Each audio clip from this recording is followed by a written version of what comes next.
Kemudian untuk jenis berikutnya di dalam pengujian hipotesis rataan. Kalau tadi satu rataan, ini adalah dua rataan. Dua rataan jenis yang pertama adalah jika simpangan baku populasi 1 dan 2 diketahui. Maka untuk H0-nya, karena dua rataan maka di dalam kasus diketahui ada dua populasi. Jadi ada dua jenis populasi dan dua jenis sampel juga, berarti maka di sini H0-nya itu kita buat μ1 dikurangi μ2 sama dengan D0. μ1 itu berarti rataan dari populasi 1, μ2 rataan dari populasi 2. D0 itu adalah selisihnya, selisih dari dua rataan. Nah, untuk H1-nya juga sama, menyesuaikan di dalam kasus, diketahuinya kurang dari, lebih jelek dari, lebih unggul dari, lebih efektif dari, atau sama sekali tidak ada keyword itu. Atau mungkin menyatakannya di dalam kasus seperti yang contoh soal sebelumnya tadi sudah berubah, kemudian tidak sama dengan, maka di sini dituliskan tidak sama dengan. Daerah kritisnya kita sama menggunakan nilai Z, membandingkan antara nilai Z hitung dengan Z tabel. Kemudian ini juga sama, kalau tutil atau tidak sama dengan, maka di sini daerah kritisnya ada dua sisi. Kalau untuk nilai uji statistikanya kita menghitung nilai Z itu sama dengan X1 bar dikurangi X2 bar, berarti ini adalah rata-rata dari sampel 1 dikurangi rata-rata sampel 2 dikurangi nilai D0-nya. D0 tadi adalah selisih dua rataan tadi. Selisih dua rataan yang diketahui di soal. Per akar dari simpangan baku, ini berarti variansi ya, kalau ada kuadratnya itu variansi populasi 1 dibagi jumlah sampel populasi 1, jumlah sampel populasi 1 ditambah variansi dari populasi 2 dibagi dengan ukuran sampel yang kedua. Kalau yang ini dua rataan dengan ketentuan simpangan baku populasi 1 dan 2 sama nilainya, tetapi tidak diketahui. H0-nya sama ya, H1-nya juga sama, cuman di sini yang kita lihat untuk daerah kritisnya membandingkan antara nilai T hitung dengan nilai T tabel. Ini sama ya, kalau tutil maka di sini ada kurang dari dan lebih darinya. Kemudian untuk nilai uji statistika menghitung T hitungnya itu sama dengan X1 bar dikurangi X2 bar. Ini berarti rata-rata dari sampel 1 dan 2 dikurangi D0 selisih dari rata-rata populasi 1 dan 2 diketahui di soal, dibagi dengan SP. Nah, SP ini adalah simpangan baku sampel gabungan. Cara mencarinya, ini ada rumusnya di bawah sini. Simpangan baku sampel gabungan itu bisa dicari dengan sama dengan, ini karena kuadrat ya, dan ini variansi ya, berarti kalau mau cari yang simpangan baku sampelnya, ini berarti sama dengan akar dari N1 dikurangi 1, N1 itu sampel 1, ukuran sampel 1, dikali dengan simpangan baku sampel 1 dikuadratkan, atau variansi sampel 1 sama aja, ditambah ukuran sampel 2 dikurangi 1, dikali simpangan baku sampel 2 dikuadratkan dibagi N1 plus N2 minus 2. Nanti ketemu nilai SP-nya. Kemudian di akar bla bla bla seperti ini. Untuk nilai V-nya itu didapatkan dari N1 plus N2 dikurangi 2. Contoh soalnya di sini. Suatu percobaan dilakukan untuk membandingkan keausan. 12 potong bahan 1 diuji dengan memasukkan tiap potong bahan ke dalam mesin pengukur aus. 10 potong bahan 2 diuji dengan cara sama. Dalam tiap hal diamati dalamnya keausan. Sampel bahan 1 memberi rata-rata keausan sebanyak 85 satuan dengan simpangan baku 4. Sedangkan sampel bahan 2 memberikan rata-rata keausan sebanyak 81 dengan simpangan baku 5. Dapatkah disimpulkan bahwa pada taraf 0,05 keausan bahan 1 melampaui keausan bahan 2 sebanyak lebih dari 2 satuan? Anggap dua populasi hampir normal dengan variansi sama. Nah, seperti yang tadi berarti kita identifikasi dulu yang diminta di kasus ini apa. Di sini yang diminta yang ditanyakan adalah dapatkah disimpulkan bahwa pada taraf bla bla bla. Nah, ini berarti kelihatan banget bahwa yang diminta adalah melakukan pengujian hipotesis. Kemudian apa yang diminta apa? Rataan, variansi atau proporsi.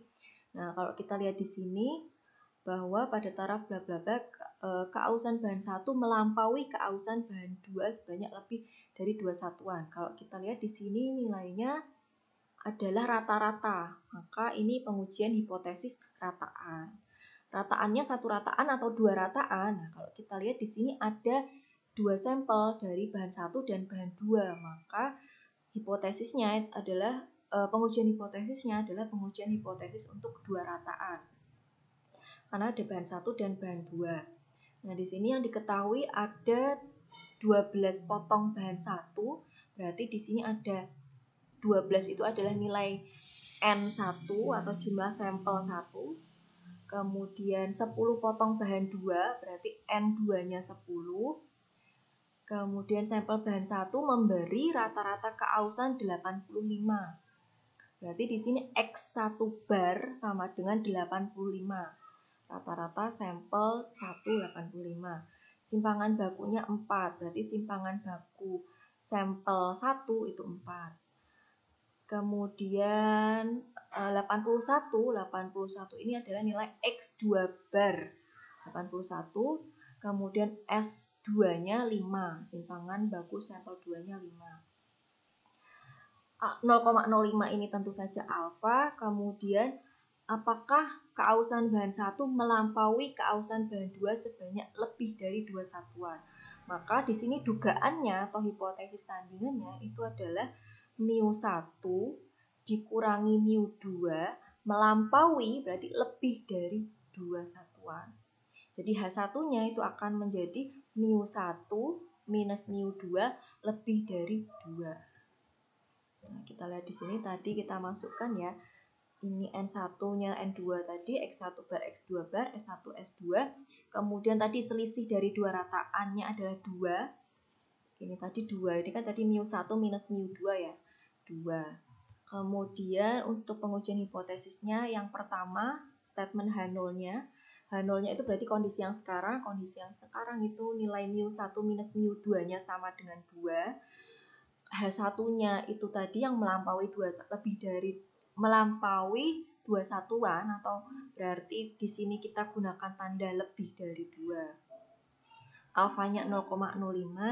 Kemudian untuk menentukan daerah kritisnya kita gunakan tabel distribusi T. Tabel distribusi T dengan nilai V-nya adalah 20, N1 plus N2 kurangi 2 itu 20. Maka di sini daerah kritisnya menjadi T hitung T lebih dari 1,725. Kemudian yang kelima kita lakukan perhitungan uji statistiknya. Oh iya, ini tadi kasusnya tadi kan berarti jenisnya itu adalah yang ini ya, 2 rataan, simpangan baku populasi 1 dan 2-nya itu tidak diketahui. Berarti kita pakai yang ini 2 rataan, simpangan baku populasi 1 sama dengan 2 dan tidak diketahui. Jadi yang diketahui adalah simpangan baku sampelnya saja. Jadi tadi nanti kita hitung nilai T-nya. Kita gunakan tabel distribusi T karena dia termasuk jenis yang ini. Maka di sini kita hitung dulu nilai SP-nya berdasarkan rumus tadi. SP itu adalah akar dari N1 min 1 kali S1 kuadrat. Berarti ini adalah 12 ya, tadi 12 dikurangi 1, 11 dikali dengan simpangan baku populasi 1, 4 kuadrat, 16 ditambah dengan 10 dikurangi 1, 9 dikali dengan 5 kuadrat, 25 dibagi dengan N1 plus N2, 12 plus 10 dikurangi 2. Hasilnya SP-nya ini. Kemudian kita baru bisa menghitung nilai T-nya. T sama dengan X1 bar dikurangi X2 bar, 85 minus 81 dikurangi 2, kurangi D0-nya, 2 dibagi dengan SP-nya tadi 4,478 akar 1 per N1 plus 1 per N2. Hasilnya T-nya adalah 1,04. Kemudian tahap yang keenam kita melakukan penarikan kesimpulan atau mengambil keputusan dengan membandingkan nilai T hitung dengan daerah kritisnya atau T tabelnya. Karena nilai T hitungnya 1,04, kemudian daerah kritisnya T lebih dari 1,725, maka di sini kan kelihatan bahwa 1,04 itu kan nilainya di bawahnya 1,725 atau di sisi sebelah kirinya 1,725. Sehingga kesimpulannya T hitungnya itu berada di luar daerah kritis.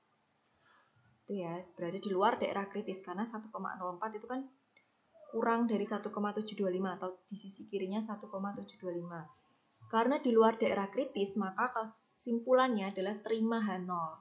Karena terima H0, kita lihat H0 itu apa? H0 itu adalah μ1 minus μ2 sama dengan 2. Maka dapat disimpulkan bahwa keausan bahan 1 tidak dapat disimpulkan bahwa keausan bahan 1 melampaui bahan 2 lebih dari 2 satuan, atau ya keausan bahan 1 dikurangi dengan keausan bahan 2 itu sama dengan 2 satuan. Jadi tidak melampaui tapi ya sama dengan 2 satuan. Seperti itu. Kemudian dua rataan yang selanjutnya adalah dua rataan simpangan baku populasi 1 tidak sama dengan simpangan baku populasi 2 dan tidak diketahui. Maka kita gunakan formulasinya seperti ini. Sama ya, masih menggunakan nilai T yang dibandingkan dengan nilai T tabel. Cuman di sini yang agak membedakan adalah rumusnya. Jadi di sini kita tidak menghitung nilai SP. Kalau tadi menghitung nilai simpangan baku sampel gabungan, ini enggak. Tapi di sini nilai V-nya juga berubah. Nilai V yang akan kita gunakan di tabel distribusi T. Nilai V-nya seperti ini. Kalau tadi kan N1 plus N2 min 2. Kalau ini V-nya cara mencarinya kayak gini. Kemudian yang terakhir untuk hipotesis rataan itu pengamatan berpasangan. Sama dengan yang di estimasi interval kemarin.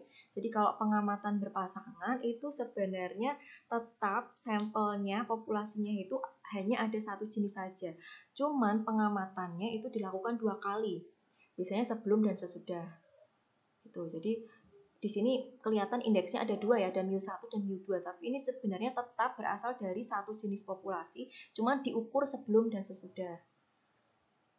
Jadi misalnya mau lihat ada beda nggak sih berat badan sebelum dan sesudah makan. Sebelum makan berarti μ1-nya dihitung, dan sesudah makan μ2-nya dihitung. Seperti itu. Nanti sama dengan D0, D0 itu selisihnya antara μ1 dan μ2.